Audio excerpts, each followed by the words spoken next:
네, 안녕하세요 여러분, 반갑습니다. 이번에 감정평가서 민법을 강의하게 될 김재형이라고 합니다. 모쪼록 여러분께서 저희 강의를 통해서 좋은 결과를 얻게 되기를 또 기원해 보겠습니다. 자, 시작해 볼까요? 네. 자, 민법입니다 여러분.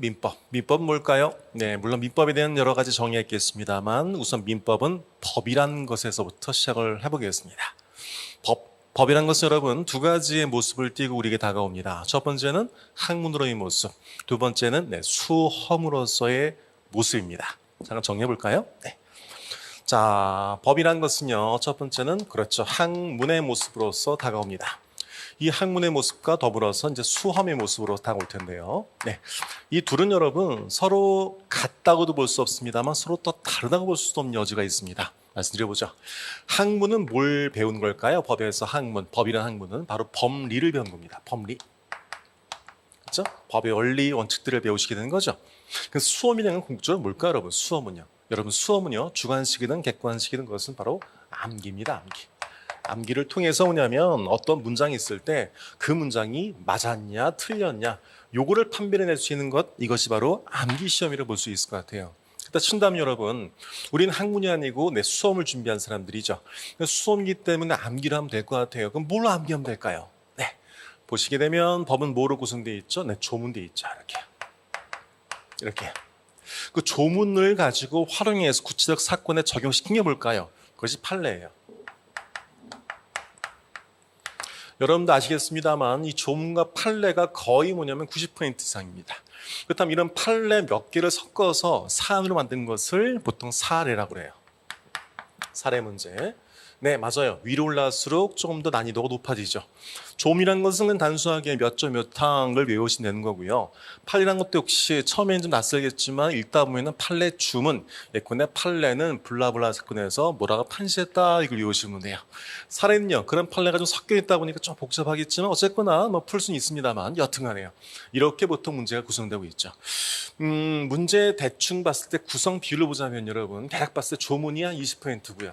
그 다음엔 판례가 70%, 나머지 10% 정도가 사례 문제라고 볼 수가 좀 있어요. 따라서 우리가 공부를 통해서 익힐 것은 대부분이 뭐라는 거죠, 여러분? 네, 판례를 중요시 여겨야 될 것 같아요. 그렇죠? 네, 그런데 여러분, 언뜻 봤을 때는 70% 이상의 판례가 나오는 거니까 판례만 주장처럼 되겠다 싶죠. 근데 왜 힘들까요? 왜 안 될까요? 그것은 바로 이해에 대한 부족에서 올 수가 있습니다. 이 조문에서 비롯된 것이 판례죠. 그렇다면 이 판례라든지 사례는 뭐를 바탕으로 해야 될까요? 조문에 대한 이해를 돋워두셔야 돼요. 근데 이 조문이라는 것은 여러분 참 재미있습니다. 왜요? 친절하지가 않아요. 예컨대 자 1조, 자 정상적인 법률 행위는 이런 거예요. 2조, 그런데 발생된 문제를 제가 말씀드릴게요. 이렇게 구성되어 있지 않습니다. 법이란 것은 여러분, 왜냐하면 치료제이기 때문에 그래요.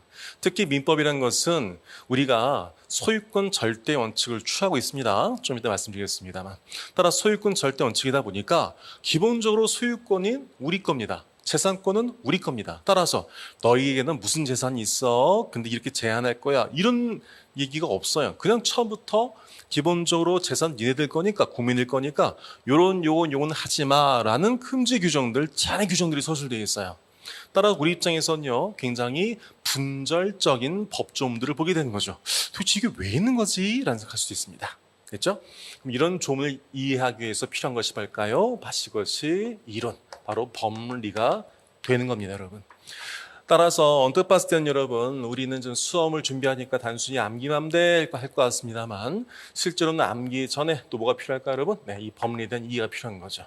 따라서 우리가 공부할 것은 바로 이, 조, 반, 사, 요 순서로서 정리를 해보겠다 말씀드릴 수 있겠네요. 저 역시도 법리에 대해서 기본적으로 닦아드릴 겁니다. 머릿속에 뭘 만드는 과정이냐면, 이 이론이라는 것은 쉽게 말씀드렸을 때만요, 머릿속에 틀을 만든다고 생각하시면 돼요. 여러분께서 혹시 기계 좋아하시는 분 있습니까? 자동차라든지 등등요. 이런 분께서 아마 제가 자동차의 특정 부분을 말을 하더라도 이해가 쉬우실 거예요. 그건 왜 그럴까? 자동차라는 틀이 머릿속에 있기 때문이실 겁니다. 반면에 컴퓨터 같이 복잡한 것들이요. 저는 컴맹이거든요. 어떤 분이 컴퓨터 말을 합니다. 그럼 전 이해가 잘 안 되는 거예요. 왜? 그 메커니즘의 틀이 없기 때문에 그렇죠. 따라서 되게 수월한 내용들도요. 머릿속에 틀이 있느냐 없느냐에 따라서 잘 받아들일 수 있고 잘 받아들이지 않을 수 있어요. 여러분께서 법을 어렵다고 생각하시죠? 네, 저도 처음엔 그랬습니다. 하지만 중요한 것은 법이 어렵다 쉽다가 아닙니다. 여기서 법이 쉽습니다. 전 믿으세요. 약간 전 그것도 거짓말 같아요. 법은 어렵습니다만 중요한 것은 왜 어려운지를 판단해 보셔야 돼요. 그 이유는 법용어라든지 것들이 아니고요. 머릿속에 법이라는 틀이 아직은 안 잡히셔서 그래요. 참고로 여러분, 보통 인문 강의로서 용어 정리 강의를 하기도 하죠. 근데 저는 용어 강의를 인문 강의 하지는 않습니다. 그 이유는 여러분, 이 용어라는 것은요, 처음엔 낯설 뿐이지만 하다 보면요, 익숙해집니다, 여러분. 중요한 것은 그 개별적인 단어가 아니에요. 왜 그럴까? 아직 틀이 안 잡히면 무슨 말을 듣더라도 그 단어들을 어디서 써먹을지도 모르고요. 오래 기억되지도 않습니다. 그 단어가 처음에는 이해가 되지 않더라도 보다 보면요, 이해가 돼요. 하지만 더 중요한 것은 바로 뭐다? 바로 이 틀을 잡는 것이다 라고 정리를 해볼 수 있을 것 같아요. 이왕 말씀드린 김에 여쭤보죠. 보통 공부할 때 있지 않습니까? 네죠? 네, 공부할 때 뭐 이해가 중요하다는 말씀 많이 하죠. 어찌 본다면 이론이란 것은 이 조문과 판례와 사례를 이해하기 위한 것들이에요. 그렇죠? 이해요. 그렇죠? 네. 어찌 보면 그런 것 같아요. 이 이론이란 것은 이런 사태들을 이해하는 도구구나 할 수 있을 것 같아요. 여쭤볼게요. 도대체 왜 이해를 해야 될까요? 많이들 이해에 대해서 얘기 많이 하죠. 소문 공부에서 이해를 해야 된다, 이해 등등이요. 근데 이해를 왜 해야 될까에 대해서는 약간은 머뭇될 수 있을 것 같아요. 그 이해를 한 이유는 바로 뭐냐면 이 이해를 통해서 뭐가 바로 연결이 되기 때문에 그래요. 서로 분절적인 내용들이 연결되는 것이 바로 이해의 힘이에요. 여러분이 민법책을 처음 보시게 되면 민법만이 아닙니다. 수험 공부를 처음 하시기 힘든 것은 뭐냐면 바로 이거예요. 공부란 것은 여러분 이렇게 볼 수 있거든요. 자, 목차를 보는 거예요. 로마자 1, 그다음엔 1, 자 이렇게 양가로 1, 그다음에 단가로 1, 아마 이렇게도 보통 책들이 구성되어 있겠죠. 이렇게요. 네. 공부가 된 사람 입장에서 뭐가 보이는 걸까? 이 첫 번째 가장 큰 산이 보이고, 그런 다음에 두 번째 산이 보이고, 세 번째 산이 보일 겁니다. 그렇죠. 로마자 1 읽을 때 벌써 내 머릿속에 그냥 요것과 요것이 참 중요한 비교점이지 라고 공부할 겁니다. 그런데 공부를 처음 하게 되면요. 그렇죠. 이렇게 보는 거와 똑같은 거죠. 다음에 뭐가 있을까? 뭐가 있을까? 뭐가 있을까? 이런 일이 반복되게 되는 겁니다. 그렇죠. 따라서요, 공부하실 때도 여러분께서 뭐가 필요할까요? 맞아요. 각각의 목차끼리의 바로 연결. 이것이 바로 우리가 공부를 통해서 얻을 점이라고 정의를 해볼 수가 있어요. 여러분, 그럼 공부하실 때 기본서에서 제일 먼저 뭘까요? 맞아요. 가장 큰 목차에 동그라미를 쳐보는 거예요. 이런 식이에요. 내가 제일 처음에 글을 본다. 보니까 1절, 2절이 제일 큰 놈들이더라. 그럼 어떻게 하면 될까? 1절, 2절, 3절을 보는 겁니다. 그런다면 1절 다음에 로마자 1이 중요한 것 같아. 그럼 1절 다음에 로마자 1, 2. 2절 다음에 로마자 1, 2 이렇게 슬쩍 보는 겁니다. 이렇게 두세 번 정도를 보신 상태에서 책을 보는 것과 그렇지 않은 것은 큰 차이가 존재할 수가 있어요. 그래서 여러분에게도 제가 공부할 때도 어떤 식으로 이해를 시켜드린 것은 뭐를 위해서 각각의 연결된 내용들을 가르쳐드리겠다라고 말씀드릴 수 있을 것 같아요. 뛰어난 선생님들이 많으시죠. 전 저보다 훨씬 뛰어난 선생님이 대부분이라고 생각이 들어요. 다만 제가 여러분에게 좀 더 강조해서 드릴 수 있는 말씀은 저는 여러분 이 개별적인 섬에 그치지 않을 거예요. 아마 대부분은 개별적 섬을들 하실 거예요. 그렇죠? 하지만 저는 이 내용과 이 내용이 왜 연결되는지 이해를 해드릴 거예요. 왜 그럴까? 이렇게 연결되었을 때 어떤 힘이 바로 암기의 효율성이 높아지기 때문에 그래요. 그것들을 함께 한 번쯤 보여드릴까 합니다. 네. 자, 이제 민법에 대해서 얘기를 해볼까요? 네, 잠깐 우리 민법에 대해서 얘기를 해보자. 자, 민법 무엇일까? 한 번쯤 우리 민법 얘기해보자. 여러분 내용 보니까요, 좀 그래요, 그죠? 보통은요, 민법 하게 되면 뭐 사적인 분쟁을 다루기 위한 무슨 실체법, 무슨 나올 텐데, 좀 약간은 좀 일반적인 말이 나왔었죠. 이게 바로 제가 여러분께 드리는 방향성이에요. 단순히 법이란 것을 그냥 법용어, 딱딱한 것들을 그냥 드리지 않고요, 이해시켜 드릴게요. 자, 민법 무엇일까요? 바로 사람 간의 이야기예요. 사람 간의 이야기. 그러다 신다면 여러분께서 앞으로 민법 얘기 나온다 치면 여러분께서 뭐를 떠올리셔야 될까? 사람을 떠올리는 말이겠죠. 그죠? 사람이요. 그렇다면 사람은 어떤 사람이 있을까? 그 사람 바로 당사자와 제3자라고 정의하시면 돼요. 당사자와 제3자 이렇게요. 예컨대 갑이 있습니다. 그렇죠? 갑과 을이 어떤 거래를 합니다. 이 둘은 뭐가 될까요? 네, 당사자가 되는 거죠. 자, 당사자와 함께 누굽니까? 네, 맞아요. 제3자라고 볼 수 있어요. 제3자 여기 병 이렇게. 따라서 민법을 공부하실 때는 항상 뭐를 떠는 거다? 당사자들끼리의 관계를 떠올리시면 돼요. 여러분 보통 이게 구성이 되죠. 갑이 을한테 물건 팔았는데 을이 나중에 병한테 팔았어요. 근데 보니 갑과 을의 계약이 무효가 되었어. 뭐 어쩌지 이렇게 되잖아요. 그럼 여러분 몇 가지의 관계를 고민하시면 되시면 아시겠어요? 이겁니다. 첫 번째 당사자끼리 첫 번째. 그럼 상대방과 누구? 제3자 간. 그렇죠? 두 번째. 세 번째는 나와 제3자 간. 세 가지. 요 세 가지를 기술하는 것이 바로 민법 기본소가 되는 거예요. 그런데 이것들을 이쁘게 써 있지 않죠. 그림으로써. 그냥 뽁뽁이 로마자 1, 로마자 2 이게 나오겠죠. 그렇죠? 이래버리면 어떻게 해야 돼요? 여긴 1, 2, 3 얘기하고 있지만 이런 그림이 적혀져 있지 않으면 어떻게 될까? 네, 맞아요. 머릿속에서 남지가 않게 돼요. 이제 제가 민법이란 것은 사람 당사자와 제3자가 나오는 것이다 라고 제일 첫 번째 말씀드린 줄을 아실까요? 왜 그럴까요?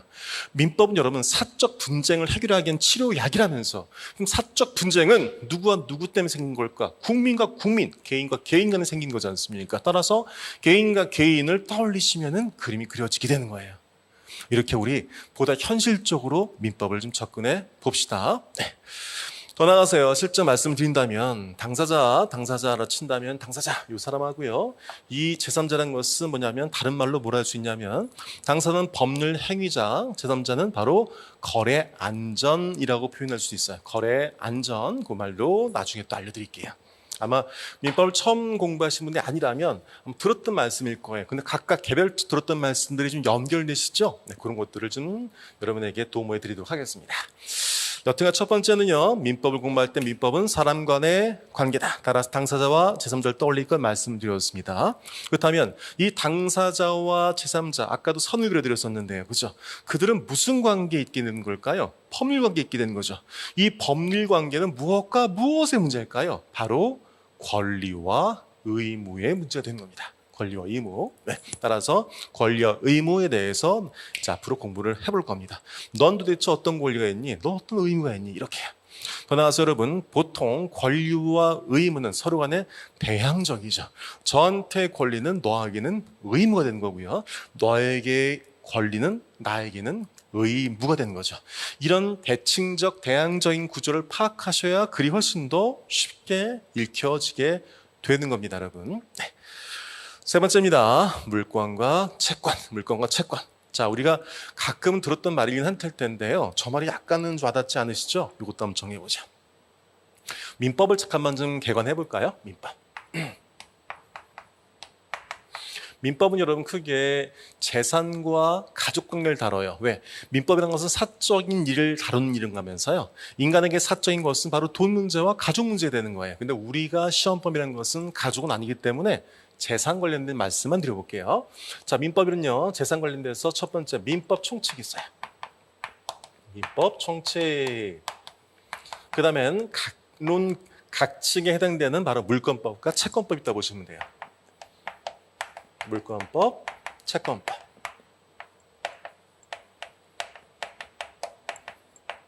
이렇게요. 네. 우리 법칙은 여러분 대륙법칙이에요. 대륙법칙은 다른 것이 아니고요. 총론과 강론. 보통 총론, 강론하기도 하고요. 총칙, 각칙하기도 해요. 이 용어는 크게 중요하지 않아요. 한마디로 그 해당 파트에 적용될 수 있는 총론을 딱 정해놓고 그 다음엔 구석구석에 강론들을 정해놓고 강론에는 뭐가 적용될까? 총론이 적용되는 구조로서 구성되어 있죠. 따라서 그러면 어때요? 좀 복잡한 거예요. 왜? 이 법에 대한 체계를 모르시면 힘든 것이 총론과 강론이 같이 움직이셔야 되는 거예요. 예컨대 물권법과 채권법 배울 때 기본적으로 어떤 개념이 파악이 되셔야 돼요? 그렇죠. 민법 총칙이 이해되셔야지만이 연결된다 볼 수 있어요. 그러나 각각의 물권법과 채권법 역시도 물권 총칙, 물권 각칙, 채권 총칙, 채권 각칙으로 구성이 되어 있죠. 자, 다시 한번 정해본다면 아까 제가 왜 사람을 떨리라 말씀드렸었죠? 사람을 떨려봅시다. 민법은 사람 관계라면서요. 잡과 을이에요. 자, 이들이 뭘 갖고 있을까요? 예컨대 여기는요. 네, 여기는 건물을 갖고 있어요. 건물. 여기는요. 여기는 부동산이라 칩시다. 토지라고 칩시다. 이렇게요. 이렇게 구성해 봅시다. 자, 그런데요. 서로 간에 건물과 토지를 좀 바꾸려고 그래요. 야, 내가 토지 너한테 줄 테니까 건물 나한테 해줄래? 뭐 그래. 야, 근데 가격 차이 조금 차이 나니까 네가 나한테 1억만 더 주라. 그래. 서로 간에 말이 오가죠. 법에서 말이 오가면 선을 그리시면 돼요. 이렇게. 요게 바로 법에서 오가는 전형적인 모습의 패턴일 거예요. 그렇죠? 네. 여기에 대해서 정리를 해볼게요. 자, 사람들 간에서 무언가가 오갑니다. 근데 보니까요, 요 건물과 토지예요. 이 건물을 왜 갖고 있어요? 내 거니까요. 그렇죠? 내 거예요. 내 거니까 뭐죠? 소유권이에요. 이렇게 볼 수 있어요. 대체 내 거잖아요. 너 왜 갖고 있니? 토지를 했었더니 뭐냐면, 나도 내 거예요. 소유권 갖고 있어요. 이렇게요. 그래? 우리 서로 간에 뭐냐면 바꾸자. 무슨 계약? 교환 계약이에요. 만약에 지금 건물과 토지 중에서 한 사람이 한쪽에 파는 경우, 지금 두 개를 맞바꾼 것이 아니고 그냥 건물만 팔고 토지만 판다면 이것은 뭘까? 그럼 매매가 돼요. 여기에 대해서 얘기를 해보자. 지금처럼 보세요. 지금 건물은 누구한테 있는 거예요? 갑한테 있죠. 네. 토지는 누구한테 있어요? 을한테 있죠. 법률 관계를 자세히 보게 되면 지금 고정적으로 나한테 있는 게 있고요. 두 번째는 유동적으로 서로 간에 뭐냐면 오갈 게 있어요. 그렇죠. 어떤 법률 관계를 자세히 보니까 내가 지금 그냥 가만히 갖고 있는 게 있고요. 두 번째는요. 앞으로 뭔가 오갈 게 있어요. 그럼 바로 고정적인 것이와 뭐냐면 유동적인 것이 있네요. 그죠? 네. 바로 고정적인 법률 관계를 다룬 것이 바로 물권법이에요. 반면에 유동적인 법률 관계를 다룬 것이 채권법이에요. 아마 이런 식의 얘기는 거의 처음 들으셨을 거예요. 법 공부하시면. 그렇죠? 보통 물권법이라는 것은 물건에 인간이 사람이 물건에 대해서 가진 권리 말한다. 채권이라는 것은 개인 간에 사람 간에서 뭔가를 해야 될 의미를 말한다. 이렇게 배우셨을 거예요. 그죠? 근데 그렇게 하지 말고요. 좀 편안하게 봅시다. 보니까요. 내가 갖고 있는 게 있어요. 고정적으로. 그건 뭐죠? 그건 물권법에 다룰 거고요. 내가 오갈 거예요. 앞으로 내가 팔아야 되고 받아야 돼요. 이 관계를 다룬 것이 바로 채권법 정리하시면 돼요. 그럼 정리해 볼게요, 여러분. 여러분, 물권법과 채권법 중에 어디가 더욱더 현란할까? 하나, 둘, 셋. 대단하시네요. 여러분, 물권법과 채권법에 대한 전혀 얘기도 안 들으셨는데 요 얘기만 듣고 나서도 채권법이 물권법에 비해 상당히 좀 약간 현란하겠구나. 변동이 많겠구나가 느껴지시죠? 그렇죠. 따라서 물권에 비해서 채권은 판례도 많고 분쟁도 많게 되는 겁니다. 왜? 이동에 대해서 얘기를 한 거니까요. 아셨죠, 여러분? 오케이. 자, 우리는 그 중에서요, 이 전체 중에서 어디를 채권법을 제외하고 어디 있죠? 물권법과 민족 총칙 여기를 정리를 하게 돼요. 전체가 40개 문제거든요. 근데 문제 뭐냐면 여러분, 변호사 시험 역시도 여러분, 옛날 사법 시험이라든지 등등 시험에서도 여러분, 전체 민법을 40개로 시험 봐요. 그렇죠. 근데 우리는요, 민법 총칙과 물권법이라는 범위는 조금 작아 보이는데 문제는 많아요. 그렇죠. 그 다음에 어떻다는 얘기일까? 네, 맞아요. 조금 심도 있는 공부가 좀 필요한 것도 사실이에요. 하지만 걱정하지 마세요. 기본적으로 60% 이상이 기출에서 반복되고 있어요. 따라서 60% 기출만 제대로 파악하셔도 우리가 충분히 해볼 수가 있어요. 왜냐? 나머지 40%는 기출 유사 정도거든요. 따라 전체 100% 중에서 60은 거의 작년에 나왔던, 재작년에 나왔던 기출과 동일한 문장이 나오고요. 나머지 40 중에서 20은 기출 유사가 등장해요. 따라서 우리가 충분히 기출만 준비하더라도 거의 80점 정도는 확보해 볼 수가 있게 돼요. 나머지 20 역시 뭐냐면 충분히 리걸 마인드에 쌓이시면 해결해 볼 수 있는 문제들이에요. 그것들을 해결할 수 있도록 제가 좀 도와드려 볼게요. 이렇게 한 번쯤 얘기를 풀어갔는데요. 어떠셨어요, 여러분? 네, 이렇게 뭔가 좀 새롭게 느끼셨나요? 단지 딱딱하게 뭔가 법을 설명하지 않고 우리가 평상시에 경험할 수 있는 내용들 위주로서 한 번쯤 법을 좀 바라보려는 것이 제 견해예요. 따라서 지금도 보게 되면 물권과 채권이 어때요? 아까보다 훨씬 더 좀 낯설지 않으셨죠? 보세요. 이렇게 단어라는 것은 여러분 하다 보면 익숙해진다니까요. 물권이라는 것은 고정적인 것, 채권이라는 것은 유동적인 것, 가볍게 생각하세요. 그럼 쉬운 예로 물권이라는 것은 뭐라고? 네, 소유권. 채권은 뭐라고요? 아까 해드렸잖아요. 교환, 매매 이렇게 정리하시면 되는 거죠. 되셨죠? 네. 세 번째입니다. 요건과 효과. 법이란 것은 여러분, 법이란 것은 여러 가지로 정리해 볼 수 있습니다만 그 중에 하나가 바로 요건과 효과라고 볼 수 있어요. 요건은 뭘까요? 네, 무엇인가 갖추어진다면 효과 이런 것이 발생을 해라고 해볼 수 있죠. 그렇죠? 무엇이 갖추어진다면 어떻게 돼? 발생을 해라고 내용 볼 수 있어요. 그런데 여러분 보시면요, 참 재밌는 게 법이란 것은 요건과 효과라고는 배웠어요. 그죠? 어떤 요건이 갖춰지면 어떤 효과 발생이 이렇게요. 근데 참 재밌죠, 여러분? 왜 그럴까요? 예컨대요. 뭔가 매뉴얼이 있는 듯하면서 안 보이는 게 법이에요. 무슨 말이냐면요. 예컨대 어떤 책이 만약에 똑같이 종류, 특징, 요건, 효과 이렇게만 쭉 서 있으면 정말 좋을 것 같아요. 근데 참 보게 되면 어떤 거는 의의가 없고요. 어떤 건 효과가 없고요. 이렇게 서술되어 있는 거예요. 어떤 것도 요건이 굉장히 많고요. 더 나아가서 요건 안에서도 갑자기 쟤는 당사자가 누군지를 막 자세히 적어놨고요. 여기서는요. 시간이 뭔지를 막 적어놓은 거예요. 이해됐습니까? 다시 한번요. 자, 만약에 법이 왜 어렵냐면 그게 만약에 똑같은 패턴으로서 모든 것들이 기술되어 있으면 참 좋을 텐데 어떨 때는 여기서 이 요건이라고 쳐요. 그렇죠? 여기서 굉장히 당사자 얘기를 막 적어놔요. 어떨 때는요. 어떤 행위에 대해서 막 적어놓게 되는 거예요. 당사 얘기는 없고요. 그렇죠? 이렇기 때문에 힘들었던 거예요. 그 이유를 또 말씀드려 볼게요. 자, 둘, 셋, 넷, 다섯, 여섯. 만약에 6가지 중요한 법에서 요소가 있다 쳐요. 그런데 이번 요건에서 중요한 것은 뭐냐면 그 중에서 3번이에요. 그럼 여긴 뭐만 서술되어 있을까? 법은요. 그렇죠, 맞아요. 3번만 서술해요. 이렇게. 효과가 마찬가지예요. 이 6가지 기준 중에서 만약에 다른 건 중요하지 않고 나는 5번이 중요하다. 그럼 효과에 5번만 적어놓은 거예요. 이렇게. 근데 어느 파트에서 보니까 거기는 뭐가 중요해요? 1번 요소가 중요한 거예요. 그럼 또 1번만 적어놔요.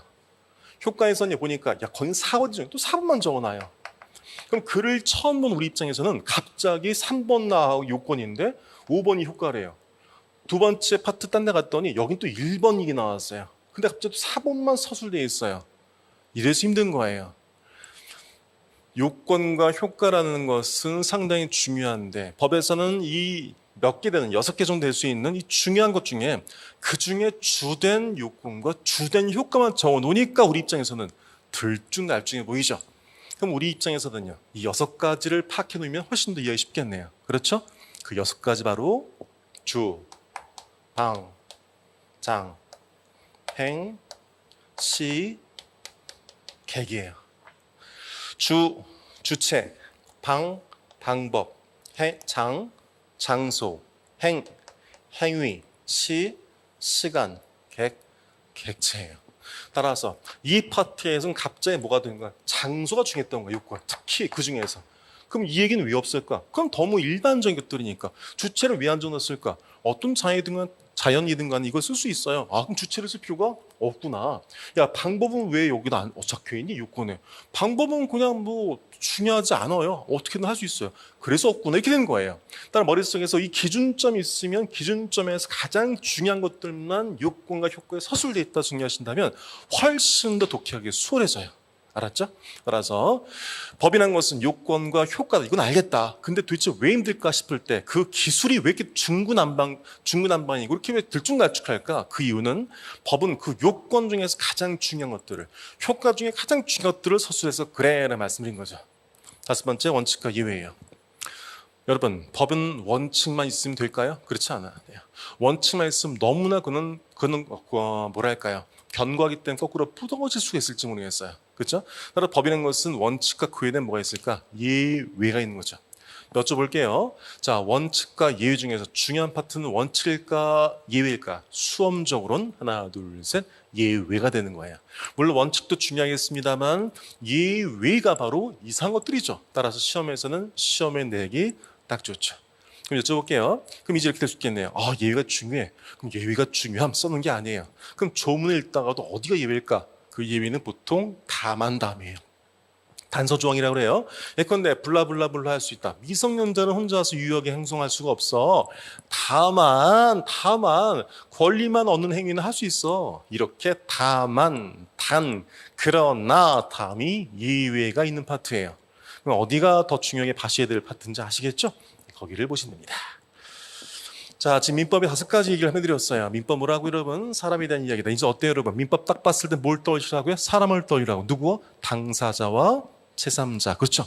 당사자 제3자의 관계를 서술한 것이 바로 뭐다? 그것이 민법이다 말씀드렸어요. 권리와 의무, 그 당사들 간의 권리 관계 뭐다? 그것이 법률 관계. 이것이 무슨 관계? 권리 의무, 권리무 관계다. 어때요? 지금 제가 마치 에어 제스처 한 것처럼 보입니다만, 그렇죠? 네, 여기서 여기는 당사자 갑, 을, 여기 병 딱 보이시죠? 선주 딱 보이시죠? 네, 요것들을 머릿속에 떠올려 보세요. 물건과 채권 정리드렸죠? 물건은 이제 물건에 대한 권리예요. 채권은요, 사람에 대한 권리예요. 물건은요, 고정적, 채권은 유동적이라는 거친 표현이겠습니다만 그런 특징이 있다 말씀드렸고요. 요건과 효과, 법이란 것은 요건과 효과다. 근데 도대체 왜 요건과 효과가 서로 다른 거에 구술되어 있냐? 그것은 주방장 행식 계획 중에서 중요한 요건들, 중요한 효과만 적어놔서 그래라 말씀드릴 수 있죠. 여러분 소고표란 말 들어봤나요? 네, 소고표란 말과 장래효 이런 말이 있어요. 소고표란 말은 어떤 법률 효과를 소급한다는 뜻이고요. 장래효라는 것은 발생된 지금부터 앞으로 전달한다는 뜻이에요. 자, 이럴 때 중요한 것은 뭘까 여러분? 소급표와 장래효에서 중요했던 것은 네, 맞아요. 소급이라는 것은 뭐냐면 바로 번복이 된다는 거예요. 번복이라는 것은 뭘까 여러분? 네, 맞아요. 했던 결과를 바꾼다는 뜻이죠. 그러다 보니까 어떤 문제점이 발생할 수 있을까요? 네, 맞아요. 전의 것과 다른 것들을 말할 수밖에 없는 상이라는 뜻이죠. 네, 그러다 보니까 소급표가 중요할까요? 장래효가 중요할까요? 맞습니다. 수험적으로는 소급표가 중요한 내용이 되는 거예요. 여러분 아까 정리했던 것처럼요. 소급표는 어디 포함돼요? 말씀드렸죠? 시, 여기에 포함되는 거다라고 말씀을 좀 드렸었습니다. 자, 원칙과 예외도 아까 말씀드렸죠. 원칙과 예외 중에 중요한 것은 원칙의 예외야. 하나, 둘, 셋. 예외다 말씀드렸어요. 그죠? 네, 예외는 어디 있다? 다만 등등에 있다 말씀드렸습니다. 강의 진행 방법 말씀드립니다. 첫 번째는요. 전반적인 객관을 해드릴 겁니다. 어떤 내용 보실 때 지금도 제가 민법에 대해 처음부터 쭉 읽지 않았죠. 네, 민법 이런 거야 슬슬 풀어갔죠. 이런처럼 전반적 개관을 첫 번째 해드릴 겁니다. 두 번째는요, 그 이외에 세부적인 강독을 해드릴 겁니다. 그 말은 무슨 말이냐면 책을 같이 읽어 드릴 거란 말씀이죠. 왜 그럴까요? 여러분, 설명한 입장에선 뭔가를 배우고 알았던 입장에선 쭉쭉 썰풀면 재밌습니다. 그렇죠? 많이 연결되고요. 문제 뭐냐면 공부를 하는 입장에선 여러분 이런 특성이 있습니다. 강의는 여러분 휘발성인 강의예요. 따라서 강의를 듣다 보면은 다 이해될 것 같은데 막상 기본서를 보게 되면 쉽지 않습니다. 그럼 왜 그럴까요? 책으로 공부하지 않고 귀로 공부해서 그래요. 하지만 여러분 우리가 보는 시험이 말과 듣고 말하는 시험입니까? 아니요. 보고 쓰는 공부예요. 따라서 가급적 어떤 시기를 세부적인 강독을 하는 그런 시간을 가져서 여러분 스스로가 활짝 익숙해질 수 도와줄 거고요. 읽어드리면서 이런 표현이요. 이 단어요. 모르시죠? 알려드릴게요. 이렇게 해서 이렇게 훨씬 더 편하게 공부할 수 도와드릴게요. 그래서 궁극적으로 뭘 해드리려고 하냐면 바로 유기적 연결. 무엇과 무엇이 목차와 목차들이 유기적으로 연결되는 걸 보여드릴 거예요. 따라서 제 강의를 통해서 여러분께서 뭐가 보이신다면 각각이 연결된 거면 여러분께 성공하신 거라 볼 수 있을 것 같아요. 자, 강의 5표입니다. 강의 5표. 제가 가장 중요시한 것은 스스로 독해예요. 이제 왜 제가 강독하냐고 말씀드리지 아시겠죠? 여러분, 강사와 학원이 합격을 보장한 것이 아니고 여러분 스스로가 글을 이해하는 게 중요해요. 따라 제가 도와드릴 것은 스스로가 독해를 할 수 있을 그럴 때까지 만들어드린 것이 제가 해드릴 일이 될 것 같아요. 두 번째는요, 이 기본 강의를 통해서 목표한 것은 바로 기출 문제를 풀게 해드리는 거예요. 오케이? 다시 한번 기본 강의 목표를 단순하게 민법 공부하시죠라고 말씀드리지 않았어요. 기본 강의를 통해서 기출을 풀게 해드릴 게 제 목표예요. 그렇기 때문에 세 번째는 뭘까? 바로 단권화의 기초 여기를 제가 잡아드릴까라고 말씀을 드릴 수 있을 것 같습니다. 아셨죠? 네. 여기까지가 제가 OT로서 한번 쭉 말씀드렸던 내용이 되는 것 같습니다. 자, 이제 조금 쉬었다가 우리 한번 민법 총칙에 대해서 제대로 공부를 해보자.